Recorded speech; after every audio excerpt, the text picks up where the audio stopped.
बिस्मिल्लाहिर्रहमानिर्रहीम। अल्लाहुम्मा सल्लि अला मुहम्मद व अला आलि मुहम्मद। अस्सलामु अलैकुम व रहमतुल्लाहि व बरकातुहू। दरूद पाक सिर्फ़ अल्फाज नहीं, ये एक ऐसा रूहानी राज है जो तकदीर के बंद दरवाज़े खोल देता है। जब बंदा गुनाहों के दलदल में फंस जाता है, उसके दिल पर जंग चढ़ जाता है। उसकी आंखें देखती हैं मगर दिल अंधा हो जाता है। इंसान तौबा करना चाहता है लेकिन रास्ता नहीं पाता। नमाज की तरफ आना चाहता है लेकिन नीयत नहीं बनती। अल्लाह का कुर्ब चाहता है मगर कोई नूरानी सीढ़ी उसे मुयस्सर नहीं होती। आज की इस वीडियो में हम आपको बताएंगे एक ऐसे शख्स का सच्चा और हैरान कुन वाक़या जिसकी ज़िंदगी में दुरूद पाक ने एक ऐसा रूहानी इनकलाब बर्पा किया जिसे सुनकर आपकी रूह ताज़ा हो जाएगी। जिस शख्स ने सिर्फ चंद दिन दुरूद पाक को अपनी ज़िंदगी का मामूल बनाया और वो मसाइल जो बरसों से हल नहीं हो रहे थे, अल्लाह करीम ने दुरूद पाक की बरकत से तमाम मसाइल हल फरमा दिए। ये वीडियो सिर्फ एक वाक़या नहीं बल्कि एक दावत है, एक पुकार है हर उस दिल के लिए जो सुकून, रहमत और कुर्ब इलाही की तलाश में है। ये वाक़या सिर्फ सुनने के लिए नहीं, सोचने, समझने और अपनाने के लिए है। एक साहब बताते हैं कि मैं गुनाहों के दलदल में फंसा हुआ था। नमाज की तरफ बिल्कुल भी तवज्जो नहीं थी, ज़िक्र से गफलत थी, झूठ की आदत गुनाहों का मामूल था। बार बार नियत करता कि अब संभल जाऊंगा, मगर हर बार मैं हार जाता। कोशिश करता, एक नमाज पढ़ता, दूसरी छूट जाती। कभी भी नमाज पर इस्तकामत न कर सका। दिन ब दिन मेरे हालात ख़राब होते गए। मुझे मुसीबत और परेशानी ने घेर लिया। मैं बहुत परेशान था कि मैं क्या करूं, मुझे कुछ समझ नहीं आ रहा था क्योंकि ज़िक्र अस्कार की तरफ भी मेरी पाबंदी नहीं हो पाती थी और नमाज की तरफ भी मेरी पाबंदी नहीं होती थी। मैं छोटे बड़े गुनाहों में मुब्तला था।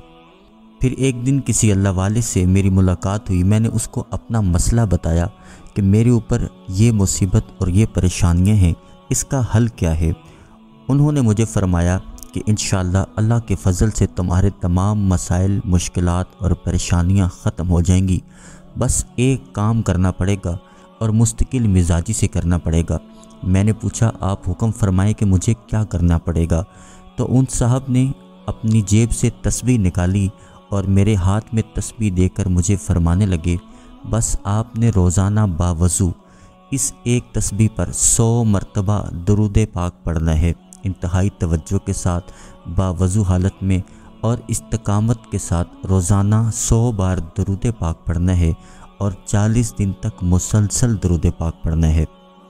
दरूद शरीफ वो नूर है जो सब कुछ आसान कर देता है। तुम बस 40 दिन सब्र से दुरूद पाक पढ़ो, बाकी काम अल्लाह पे छोड़ दो। मैंने उनके हाथ से तस्बीह ली और नियत कर ली। मुझे एक उम्मीद नज़र आई कि मैं इंशाअल्लाह रोज़ाना इस तस्बीह पर 100 बार दरूद पाक पढ़ूँगा। साहब बताते हैं कि मैंने उन अल्लाह वालों से तस्बीह ली, उनका शुक्रिया अदा किया और रोज़ाना मुस्तकिल मिजाजी के साथ बाअदब बावज़ू हालत में 100 बार मैंने दरूद पाक पढ़ना शुरू कर दिया। 2 या 3 दिन गुज़रे होंगे, मैंने रोज़ाना 200 मरतबा दरूद पाक पढ़ना शुरू कर दिया। 7 के 8 दिन के बाद मैंने 1100 मरतबा दरूद पाक पढ़ना शुरू कर दिया।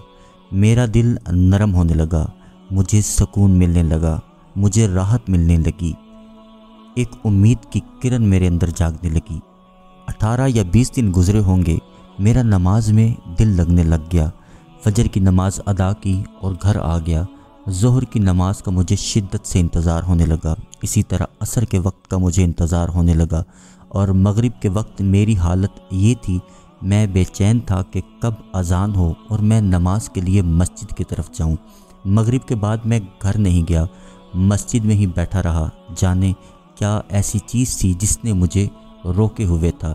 जब ख़ुद को मस्जिद में तन्हा पाया, बेइख्तियार होकर अल्लाह के हुजूर रोने लगा और अपने तमाम गुनाहों से तौबा की, मुआफ़ी मांगी। इशा का वक्त हो गया, नमाज अदा करके घर चला गया। 40 दिन मुकम्मल होने के बाद मैंने महसूस किया कि मैं वो इंसान नहीं रहा जो पहले था।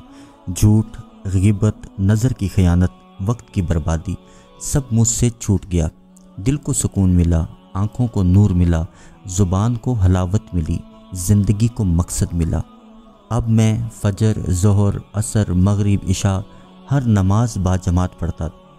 تہجد بھی میرا معمول بن گیا۔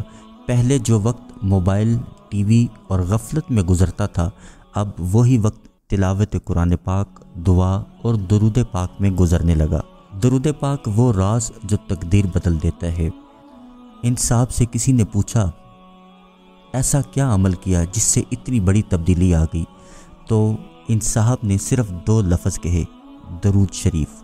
پھر کہنے لگے، اللہ جب اپنے بندے کی زبان سے اپنے محبوب کا نام بار بار سنتا ہے تو اس زبان کو پاک کر دیتا ہے، پھر اس زبان سے اپنا نام لے لیتا ہے، پھر وہ بندہ سجدے میں جا کر جو کچھ پا لیتا ہے وہ دنیا میں نصیب والوں کو ہی ملتا ہے۔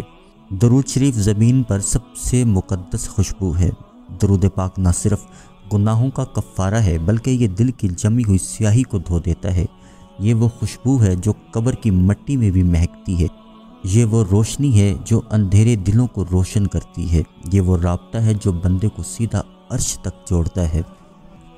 صاحب بتاتے ہیں کہ جیسے ہی 40 دن پورے ہوئے، میری وہ پریشانی، میری وہ مشکل، جو مصیبت تھی، اللہ کے فضل اور کرم سے وہ ٹل گئی، وہ ختم ہوگی۔ مجھے راحت ملی، مجھے سکون ملا، مجھے اندر ہی اندر خوشی محسوس ہونے لگی۔ میں اپنے محسن کے پاس گیا، ان اللہ والوں کے پاس گیا جنہوں نے مجھے تسبیح دی تھی اور درود پاک پڑھنے کو کہا تھا۔ میں ان کے پاس گیا اور میں نے ان سے کہا کہ آپ کو کیسے پتہ تھا کہ درود پاک میری ذات کو بدل کے رکھ دے گا؟ تو وہ اللہ والے بولے کہ جو رب اپنے حبیب کے نام سے پہلے اپنا نام بندے کی زبان سے بلواتا ہے تاکہ اس کی زبان پاک ہو جائے، تب جا کر اپنے حبیب کا نام پکارنے کی اجازت دیتا ہے، تو اس میں تعجب والی کیا بات ہے؟ کوئی مسلسل پیارے آقا صلی اللہ علیہ وآلہ وسلم کی ذات پر درود بھیجے اور اس کا وجود اور روح پاک نہ ہو، یہ کیسے ہو سکتا ہے؟ اس پر بھائی بتاتے ہیں کہ میں نے اپنے محسن سے پوچھا، ان اللہ والوں سے، کہ اس بات کا کیا مطلب ہے کہ اللہ اپنے حبیب کے نام سے پہلے اپنا نام زبان پر لاتا ہے؟ تو ان اللہ والوں نے مجھے دیکھا اور مسکرائے اور بولے، ذرا کلمہ پڑھ کر سنائیں۔ مجھے جب انہوں نے یہ کہا تو میں نے پڑھا، لا الہ الا اللہ محمد الرسول اللہ۔ تو وہ اللہ والے فرمانے لگے، یہ جواب ہے آپ کے سوال کا۔ اگر آپ بدلنا چاہتے ہیں، اگر آپ ٹوٹ چکے ہیں، گناہوں میں گھرے ہوئے ہیں، نماز میں دل نہیں لگتا، تلاوت کی لذت ختم ہو چکی ہے، راتیں بے سکونی سے گزرتی ہیں، دل میں ڈر ہے، خوف ہے، وحشت ہے، تو صرف درود پاک کا دامن تھام لیں۔ روزانہ باوضو ہو کر کم از کم ایک تسبیح درود پاک کی پڑھنا شروع کر دیں۔ 40 دن کریں، خود دیکھ لیجئے گا، آپ کی روح کو ایسا غسل ملے گا، ایسا سکون آئے گا جو دنیا کی کوئی چیز نہیں دے سکتی۔ درود پاک وہ کنجی ہے جو بند دروازے کھول دیتی ہے، اور وہ راستہ ہے جو دل کو اللہ تک پہنچاتا ہے۔ اللہ کریم آپ کو، مجھے، ہم سب کو درود پاک باادب پڑھنے والا، پڑھوانے والا بنا دے۔ اس ویڈیو کو صدقہ جاریہ سمجھ کے شیئر کیجئے۔ انشاءاللہ اگر آپ کی وجہ سے کوئی درود پاک پڑھنے پہ لگ گیا، اس کا اجر آپ کو اور آپ کی نسلوں کو ملے گا۔ انشاءاللہ اگلی ویڈیو میں پھر حاضر ہوں گے، جب تک کے لیے اللہ حافظ۔